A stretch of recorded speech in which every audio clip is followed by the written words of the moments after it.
And welcome back to Central Valley Talk. This show is Authors and Artists. I'm your host, Mike Briggs, and we have been talking to authors all over the country, all over the world this week, and it's stressing me out a little bit. I've been gathering a lot of stress. I'm getting really jumpy and just a little overcome a bunch of anxiety. So we stumbled upon an author, Dr. Gary Sprouse. Welcome, Dr. Sprouse. No, Thank you. it's Sprouse. That's correct. Gary Sprouse. See how much stress I'm under, Dr. Sprouse? I see that, now, right? It's affecting your speech. Yeah, I know. I just want to start off by saying you're a real live medical doctor I am. who's treated a lot of people for a lot of things, so you really know what you're talking about. And people carry around a lot of stress, I guess. Yeah, well, that's like one of the number one things that I see in my office. It's part of why I ended up writing this book, because in my office, I see people with high blood pressure and diabetes, but underlying all that is the stress that they're under. And I've been writing this book for a while, and so when I say to people, hey, I'm writing a book on how to have less stress, there hasn't been a single person that doesn't say, oh, I want to copy that book, because everybody is too stressed out right now. Too stressed out, yeah. Now, you have some methods and techniques for dealing with the stress? Right, yeah, so here's the first thing, right? So the book that I'm writing is called Highway to Happiness. It's a roadmap to less stress. And what I've been finding is, it's a fascinating thing. When I say to people, well, if you didn't have stress in your life, where do you want to be? And they're like, I don't know, I never got there. All I ever think about is I want to have less stress. Right. And so what I found out was, like, no, we need to be in our happy place.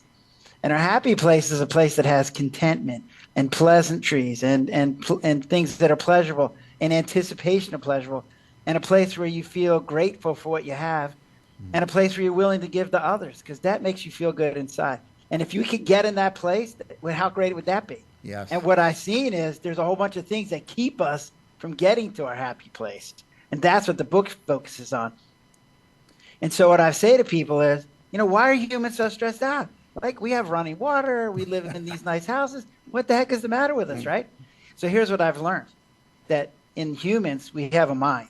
And our mind has these amazing skills. Like, I can envision the future and say, hey, when this book comes out, I'm going to be popular and you're going to be popular, right? We can look into the future and say, hey, here's what's going to happen. But it has a side effect. And the side effect is you have to worry about it. Right. Right? So what happens when you go see your psychologist and they go, well, I know you worry too much, so just live for today. Live for today. Right? Which works. And you're right? cured. Just say that, right? It doesn't work that way, Right? does it? Yeah. So it works because you don't worry, but then you don't have that skill of looking into the future. It's like giving up your skill. Yeah. So what my book says is, hey, keep the skill, because that's what makes us amazing. Let's lose the side effect.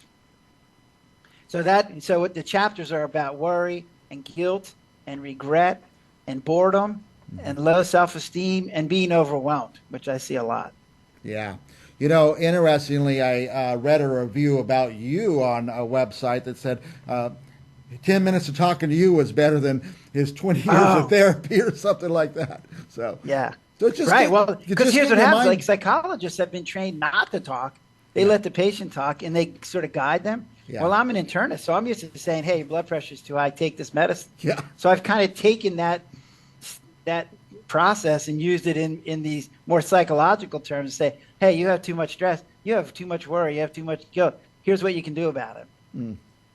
So I'm a lot more direct. Interesting that when I was in college, we had a great on-campus doctor medical facility, and so we would go, anytime we had a cold or felt a little bad, and the doctor would always say, he's taking down these notes, are you under any stress? And I always say, I'm in college, of course I'm under stress. Well, no, like, I talk to parents of like high school kids, and they go, what stress do you have? And you're like, wait, what?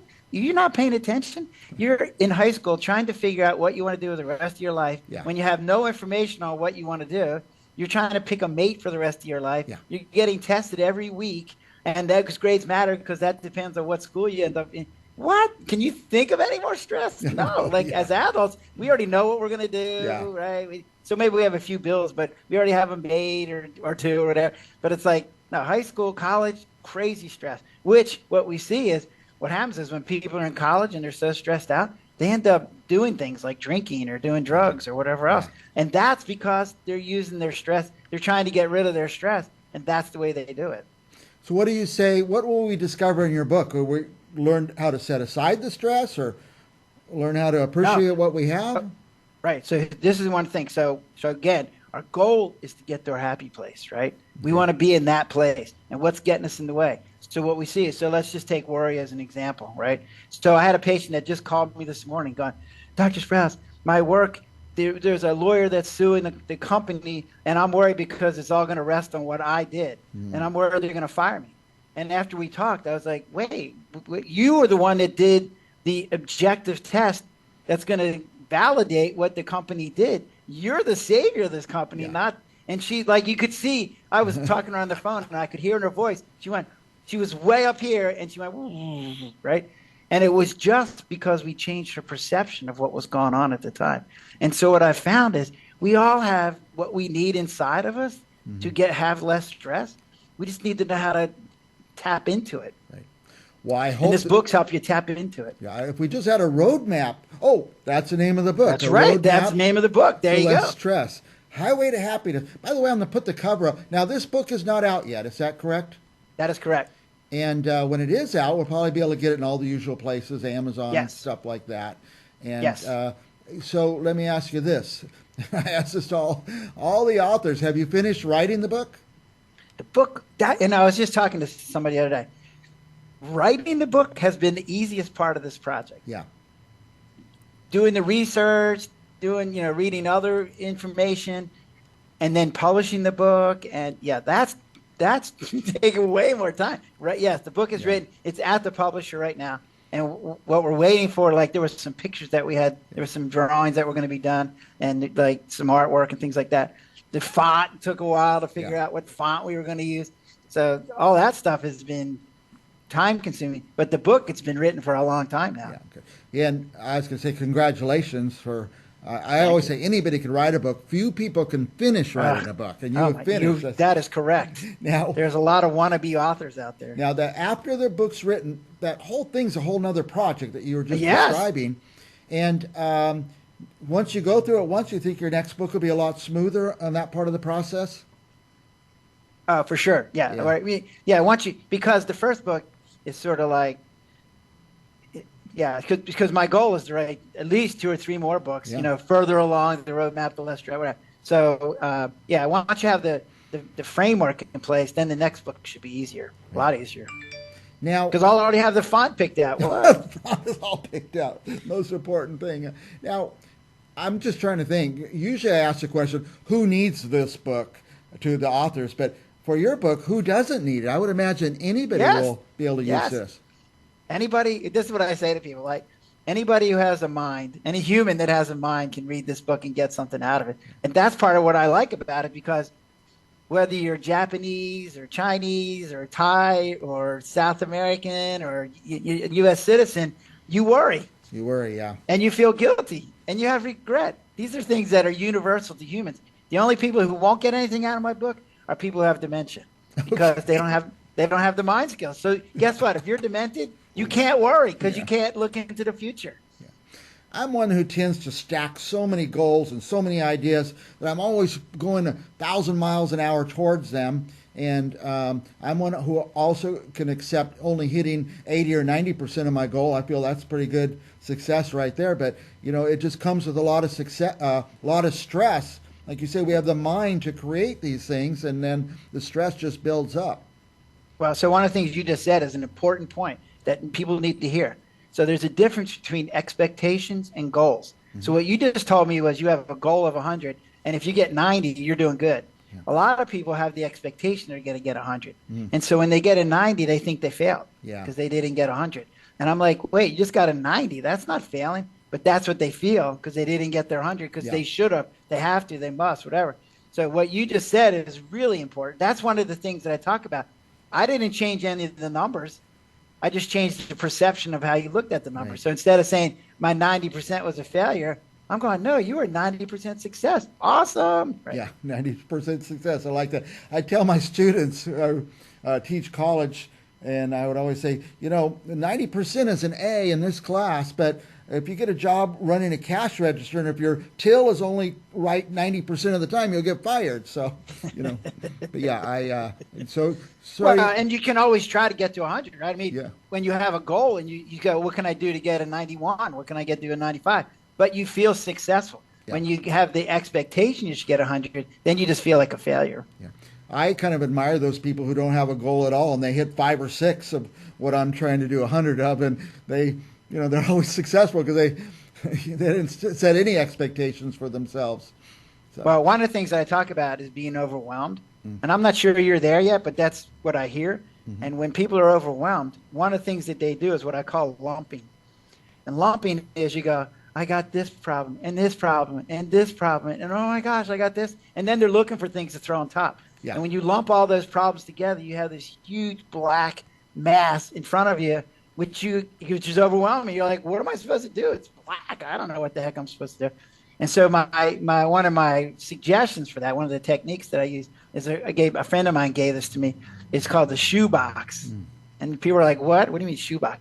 So if you walked into your bedroom and there was 100 shoeboxes, and then there was a lid there and a bottom there and the left was here and the piece of paper was there and right, and you had 100 of these things all over your room, you would go in going, you'd be freaking out.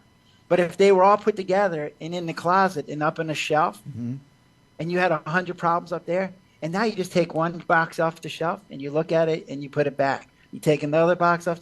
So if you just compartmentalize and you just do shoe boxes and you only deal with one problem at a time, no one of those problems tends to be overwhelming. It's only when you let them all get together that they get in trouble. I want to ask you a question as a medical doctor. What this stress, it could affect your health? Absolutely. So there's a great book. It's called Why Zebras Don't Get Ulcers, right? And here's the key. So zebras, like a lion, will come in near the herd, and they'll smell it, and they'll all start running away. And they're stressed out for like 15 seconds.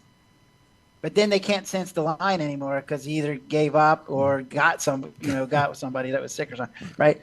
But the rest of them go back to eating grass. Like they're just hanging out, like because they're waiting for the next time a lion comes along. Humans, because we have future, we can go, wait, what if the lion comes back? What if my baby was here?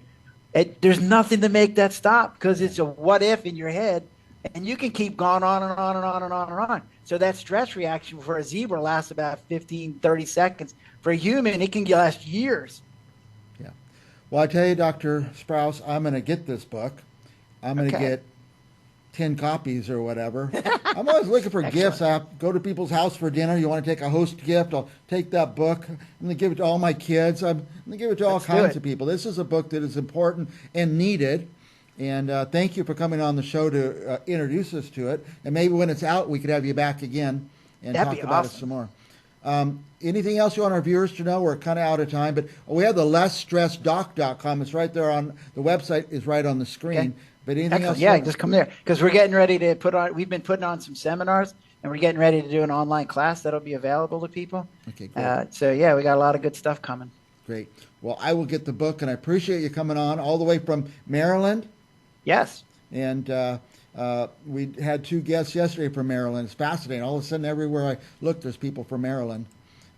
Great state. I appreciate your time. And again, we'll have you back again, Dr. Gary Sprouse. Thank you for having me. I appreciate it. The lessstressdoc.com. And the book is coming out. Do you know when it'll be out, by the way? I'm hoping in the next couple months. So yeah, watch for it. And we'll let you know on this show when it comes out, too. Thank you for your time, Dr. Sprouse. And we'll be back with another author right after this.